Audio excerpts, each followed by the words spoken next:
Hello, everybody. Welcome to my Open Show. As usual, I'm Marcos, and with me is KUZZZZZ5Z Kuzai. Yeah. All right. So, as usual, it's going to be entertaining, and we're just going to be discussing on various issues pertaining to the youth system, the environment, the society in general, and how we can help ourselves to become better persons, better humans, and better environment. And definitely everything is revolving around making money, how you can earn a living, how you can survive these tough times in Nigeria as a Nigerian youth. And we mostly just look at businesses like just starting. We just analyze businesses generally. We can do different forms, like if you've been following the show, sometimes we talk about skill acquisition. We talk about of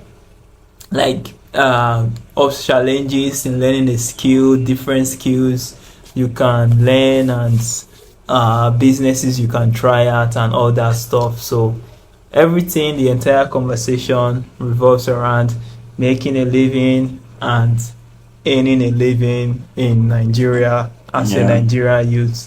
How it really is out here when you don't have any support system, nobody's looking out for you, and you're just with yourself and maybe a few good friends like the one I have here. So We're actually just looking at how we can improve ourselves, how we can make money, because money it's is very vital, is an important thing in society. Money stops nonsense. Yeah, as the saying goes. Yeah. So we're looking at how to encourage youth in different phases of life that they should not just give up. There's legality, there's money in legal ways. There are legal ways of making money. Sorry. Exactly. So that's what we've been looking at, and that's what we keep looking at. As we always say, we're not experts. We're just giving our own take on these things, and we think on the spot, like we're actually doing this thing. We're actually discussing. That's why it's a discussion class, and we just come up with issues that just pop up, and then we just try to analyze and say, oh wow, this is actually an issue in the society, and let's see how we can talk about it. The point we're driving at is that when we talk about things here, we want you guys to contribute. Exactly. As people are learning, you can actually drop in the comment section. We can actually invite you one of our sessions also, if you have something, if you're interested, if you have something to let the society. Also send us an audio clip, I think. Yeah, you can send us an audio clip on any topic that can impact the youth. Exactly. So impact the society. If maybe you can't make it, you don't have time, we can just send you a list of questions, topics, headlines, and you just speak on them. Send us the recording via WhatsApp, and we'll try and add it to our next session. We'll just publicize it. It's all about making Nigeria great, as great citizens of this great nation. Yes, making Nigeria great, and just finding a way to create a better life for the average Nigerian. Yeah. So what business are we going to look at today? And should we look at already established business and how they can benefit from internet technology and the use of computers? Yeah. We'll be looking at that today. The importance of the internet to promoting business, to advance your business. We've done something on that before. So in our earlier clip, I think we've done a little about the internet. We've talked about how you can use it to promote your business, how we propose that we do some orientation to the older generations so that they will know the importance of social media as it was then, as our case study then. Exactly. So that they will know how to use these things and actually optimize productivity in their businesses. Exactly. So that's just what we'll be looking at today.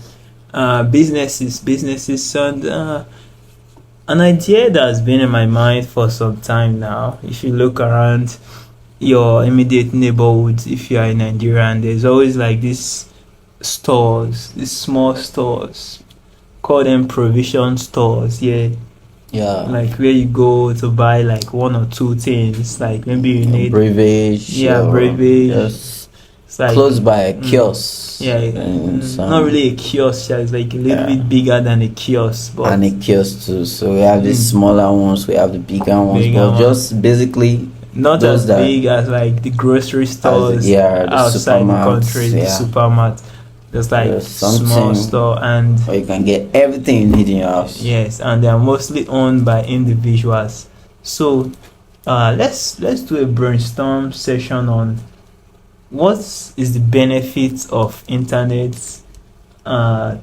computer, and like ICT to like a provision store. How can a provision store benefit from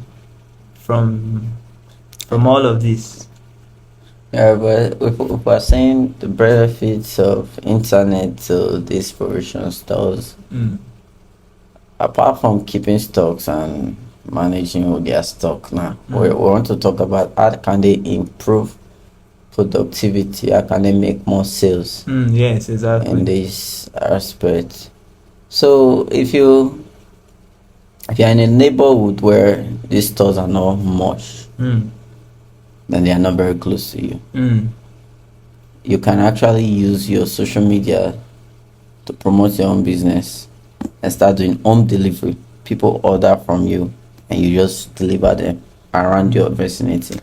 Sorry to cut you off, but one of the problems I've observed from people who have provision stores, who have like stores like this, they always complain, or not complain, but they always point out the profits margin of it is not very high. Like, you don't, provision markets not get this, not get gain. That's what they mostly always say. Is actually true, because if you look at these things, and some of them, like what they would say, they are just doing it to pass the time and to just get money at hand at every point in time. It's not really like for profit, but let's say if you want to do it for profit now, what can we think of? Like, what solutions can we come up with right now on the spot to enhance a provision store business? In a provision store around your area, there is fixed prices to everything. Exactly. So it's almost like the price you get it here is the price you get it in any other store. Exactly. So one thing is this: even to the suppliers, that is the warehouse where these companies drop their product, the profit margin is always very small. But these are things that people consume on a daily and so regularly. So it's just like you're making 10 naira profit from every sachet of milk you sell. You keep selling every day. You keep selling every day. So where their money is coming from is the frequency of people buying, people patronizing them. That's where their profits, I think, will come from. But then there is no, if you are looking for a 1,000 naira profit from a particular product in a provision store, I don't think you get it, apart from wines and all those other things. But these basic things we need, like foodstuff is actually not very, like, it's not very, which word are we going to use now? You don't get much from it, because if you even imagine a bag of rice, you selling a bag of rice, your profit can be as low as 2,000 naira, and as I, it's 2,000 naira safe, 2,000, 3,000, 1,000, 2,000. So the only time you make more is when the prices change and you still have old goods. So it's from old goods you make more profit. So it's just like that. So basically, what we are going to be looking at is how can they make more sales from like daily. Maybe they were selling to just 10 people every day. How can we see that they are selling to more than 10 people every day? Okay. From what you're saying now, the frequency at which a provision store is selling items will determine how much profit they have. Yeah. So let's say a provision store now in a localized area, and there are like let's say 10 households in that area. Okay. So those 10 households now, so okay, let's take this my street as a case study now. I think if you walk down my street here, there are like two provision stores at the mouth at the road. Yeah. Yeah. So, and I don't know, we have maybe like estimate of 20 to Buildings. yeah 20 to 30 households here, and two provision stores, maybe at most three within walking distance.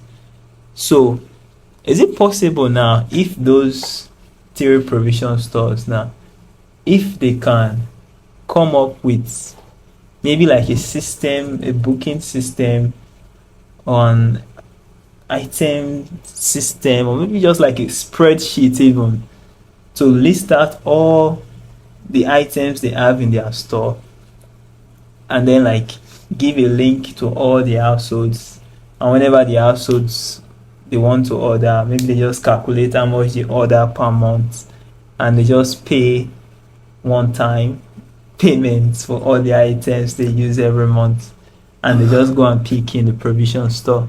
Okay. That's a great idea, but then let's look at why people go to provision stores around them for quick purchase of something. Maybe you are at home now, something you need right now. You need to use it right now, like, And you don't have it. and you don't have it, or just during noon you're just feeling hungry and you just want to have snacks. You don't have it at home. That's when you patronize these people. If you want to stock your house, most times, I think 99% of the time, nobody go and stock their house from stores around them. They tend to go to the market or the supermarket to get these things. So what you are saying now is just bookkeeping they are going to be doing, because nobody is actually going to be stocking their house from them. Provision store, yeah, exactly. So it's just, that is a like you said when we started this talk, it's just a means to just hold money. Let there always be money at my with me. Let's, so that I will not spend anything. Let me put my money in this business and just at least I'm doubling it. I'm turning it over, just changing the money. Changing money, getting some profits out of it, and grow big like that when you are not very busy. But then we cannot actually use that. So what you are saying now, there's really no point for provision stores in our society. Can we conclude? That's why I said doing home delivery. Home delivery is a different the cost of home delivery now. You add everything to the cost.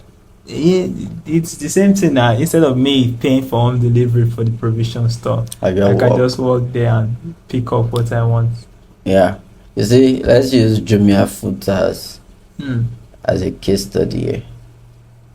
You can order food from Jumia and then they'll deliver it. People don't want to stress.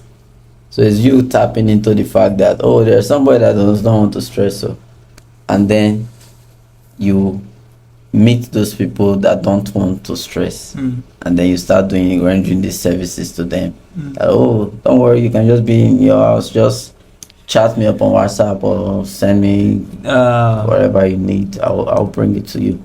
Something like I'm looking at now in this provision store business and everything. From what you're saying now, home delivery doesn't, how would I say it doesn't really seem like the cost of doing it. How many people now can, using this our neighborhood now again as an example, 2 stores, 40 houses, and maybe 3 people order and 1 person goes to the store to buy. like then you need to have like 2 people in the store. Yeah. So like one doing the delivery and one staying in the shop to like attend to like those people that want to buy immediately. So So to chip in something now, if we look at it critically, I think these small shops for provision, it's not actually going to work for those things very well. But then it can work in some environment, but not in all environment. Okay. What home delivery? What you can actually sell online most times is things people buy in bulk, like this provision now. You can have a store at the market, and then you can be selling to these people. You can sell online to them, and you'll be doing the delivery. So instead of them coming to the market, paying transport, coming there, stressing to pick things around, that's kind of giving me an idea now. Do that for them. What if these provision stores now are like outlets for like a bigger store? Instead of them being the one managing the stock, buying the goods and everything, they are just like managers for like a bigger store, like a store in the market now, that you order from that store. But instead of you paying transport to go and pick your item at the market, you can just pick your item from your nearest provision store. Yeah, that's like drop and shipping something kind of, but like it's not like, let's say I sell in bulk. So maybe I buy like this amount of biscuits, Coke, granules and stuff like that, and I want to like sell in this neighborhood, but I don't have a shop there. So instead of me going to rent a shop there, you now as a provision store owner, I can send you some of my items to keep in your shop, and maybe create like an app or something, so where people can order from me, and once they order from me, it just maps to like the nearest provision store near them for them to pick up that item. It's kind of like boats. Yeah, from that your idea now is this. I am a wholesaler. Yes, you are a wholesaler. I have retail shops, different places. It's for me to open these things in different places now. Because what you are saying now, you have a retailer in your street. And then you want to be putting your goods that that retailer is also selling. You want to now be putting your wholesale price there. Yes. I see. So it's like you are taking market from someone. But they don't have a market now, from what we're looking at. All we're analyzing now, they have a market. The only thing now is that they are going somewhere to go and collect the market. What we said initially was like the value of provision stores. There's no much profit in it. So since they are not making so much profit in it now, why doing this wholesale dropshipping system for me as a wholesaler? I can be paying them a commission for keeping my items in their shop and for using their space. No. And then they won't have to incur any cost of coming to buy from me still. It's just like you saying, I have a shop now. I rented a shop to sell. Okay. In my neighborhood. Okay. And then you come up, I already have things in my shop. What you are doing now. What you are saying is that you, yeah, as a wholesaler, would go to different locations and open deep smaller shops. That's what you are saying you want to do, and that's fine. That's a great idea. It's what I want to do, but not. I don't want to do it directly. I want to do it through these people that already have shops. It's not about having shop. It's about what are you doing in your shop. What am I doing in my shop now? I have a provision shop, right? I want to do it through these failing provision shops. It's not failing. Because if it's failing, no, some of them are failing when they are hit with something that they need to spend big money. But most of them when they are going, because most provision shop you go, you don't even see anything. No, not most of them. If you are not making profit in business, you actually close the business. But since they are sustaining, you can sustain provision business without making profit actually. By putting in more money. No, by just overturning the money, just turning the money over. See, you sell. That is, you are putting in the money back. You are putting in the but money. you're You are not taking anything out. So that's you are not making profit because you actually have to be making profit because now. you bought. No, you are not See, making profit. you are making profit. It's just that it's not very significant. Which is not profit. Let's It's say profit. it's See, not profit. See you what I cannot be said? you have 10,000 naira worth of goods. Okay. You finish selling those goods. The thing that came out was still 10,000 naira. You go to the market again, you recycle. You cannot continue with that business. I see. So for them to continue that business means that from that 10,000 naira they can get 1,000 naira. Yeah, just maybe the profit is very small. Very small. So they are using those things to sustain themselves. It's when they are not hit with problem, circumstances of life. But think of it. That's when those business come down. If they are registered under like an wholesaler, they won't be worried about profits. At the end of the month, the wholesaler pays them for storing his goods. So let's look at it now. How much do you think a wholesaler want to pay them? Wholesaler is getting it at a very discounted price from the How much do you think producers. the wholesalers are making per carton of some of all these I don't know. Yeah, you don't know. I don't know. It's also very small. Why the wholesaler is making more money is because he's selling in large quantities at once. It's very most of these things. Like I know of all this oil that you make even as much as 100 naira for a carton. 100 naira for a carton. So the thing is this. So what we're saying now is that the problem is coming from the manufacturers. Is that what we're saying? Cost of things are very high. No. You cannot use too much money to sell foodstuffs because sometimes foodstuff go bad and you run at loss. Yes. But even if the ones that don't go bad, perishable foodstuff. There's already a controlled environment where there's a worth of something. Like you cannot go above. I cannot buy this thing like a sweet now for 15 naira. Even now it's getting there, but you know that you know that the current country is already going down so much that is why it's getting there. But in a normal day now, you know that this thing, if it's not 5 naira, you cannot buy it. If everything is stable. And you can't even send it to buy 5 naira now. Right now, I'm talking of when everything was stable. Yeah. So the only people who can work with in maybe selling their business online is the wholesalers. Yeah. Yeah, they can actually do this. They can do these things and they buy directly from the wholesaler. You buy as an individual now. You buy directly from the wholesaler. Okay. So provision store owners. Doesn't seem like we've come up with any ideas for you guys on how to take your business online. Yeah, so for now, I think taking your business online, maybe you can just put your business in the map. So that any new person that comes to the area can identify that, oh, there's a provision store just location, and they can just locate you. But then we've not really analyzed this thing. So you guys can just drop in what you think about it.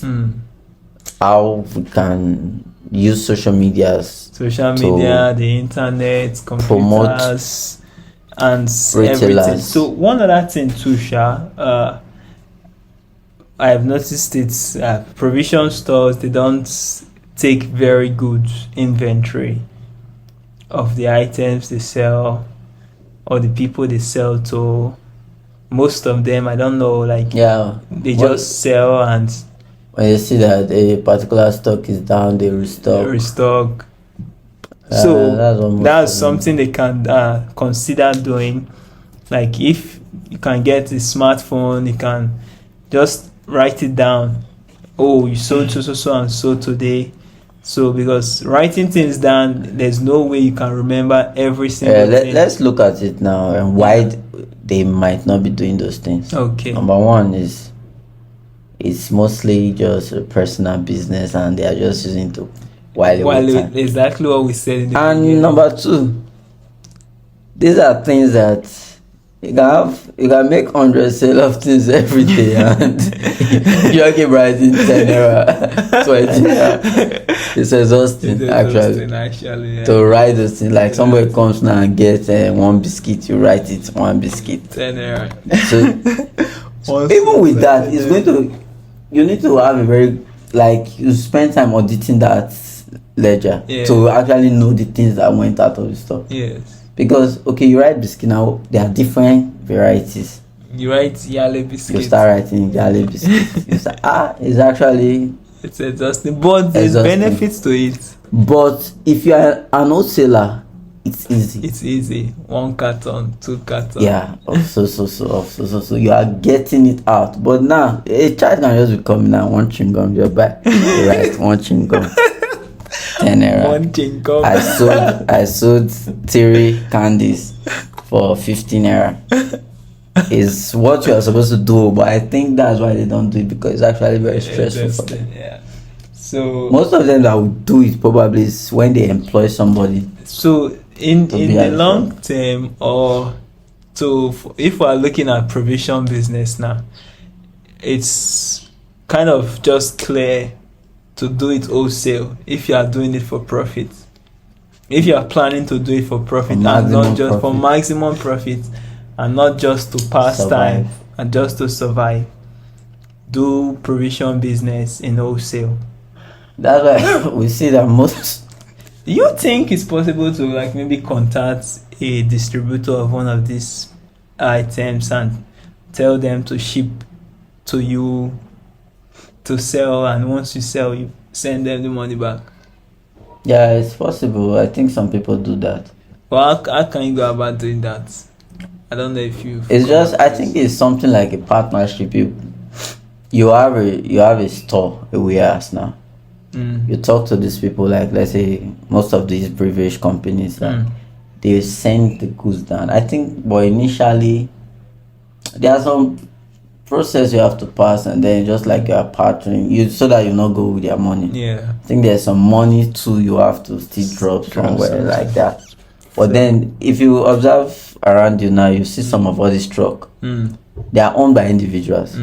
Some of them that would just have the label of the company. Yeah, those people are like distributors for the company. And you can be a private distributor, just have a warehouse and start ordering from them. They'll give you at the wholesale price. The price they are giving you is not even the wholesale price. They are giving you cheaper than the wholesale price.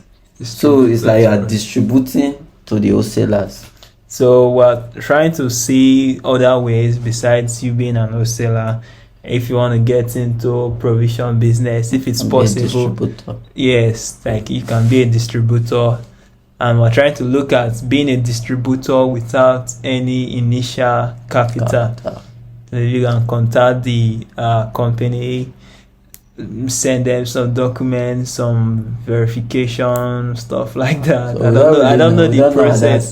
Yes, something we'd look at, yeah. But if we're looking at it layman way now, I'm saying that it's not possible, because they will not give you a goose. You know, these goose worth millions. They cannot just give you because you want to distribute. But let's say if you drop like a collateral, maybe some house, like if you own a property now, you can drop like your address and everything, sign some documents and stuff like that. Yeah, it can work that way. I think it's work. We'll do more research on that. Definitely, we'll do more research how distribution works. Exactly.